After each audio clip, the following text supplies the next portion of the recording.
Saudi সরকারের আমন্ত্রণে James. Saudi সরকারের আমন্ত্রণে রিয়াদে যাচ্ছেন জেমস। 22শে নভেম্বর রিয়াদের আল সুওয়াইদি পার্কে গান শোনাবে নগরবাউল। আয়োজনটির নাম রাখা হয়েছে বাংলাদেশ কালচার।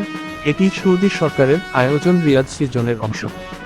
রক্ষণশীলতার ঘেরাটোপ থেকে সৌদি সমাজকে বের করে আনতে নানা উদ্যোগ নিচ্ছেন যুবরাজ মোহাম্মদ বিন সালমান। ভিশন 2020 পরিকল্পনার আওতায় 2018 সালে বিনোদন জগৎ থেকে নিষেধাজ্ঞা খুলে দেওয়া হয় সৌদির সিনেমা হলগুলো। আয়োজন করা হয় চলচ্চিত্র উৎসব থেকে শুরু করে কনসার্ট, ফ্যাশন শো ইত্যাদি। এরই ধারাবাহিকতায় আরেকটি উদ্যোগ রিয়াদ সিজন। সৌদির মিনিস্ট্রি অব মিডিয়ার আমন্ত্রণে এবারের রিয়াদ সিজনে অংশ নিচ্ছে 9টি দেশ। এর মধ্যে আছে দক্ষিণ এশিয়ার 3 দেশ বাংলাদেশ, ভারত ও পাকিস্তান। 12ই অক্টোবর শুরু হওয়া 45 দিনের এই আয়োজন শেষ হবে 30শে নভেম্বর। এই উৎসবের লক্ষ্য সৌদি আরব অংশগ্রহণকারী এশীয় দেশগুলোর মধ্যে সাংস্কৃতিক বিনিময়।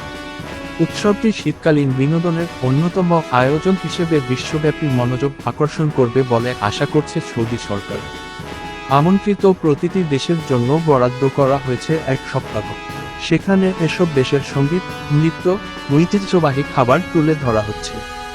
আয়োজনের 7ম সপ্তাহে বাংলাদেশ উইক হিসেবে বিবেচনা করা হয়েছে।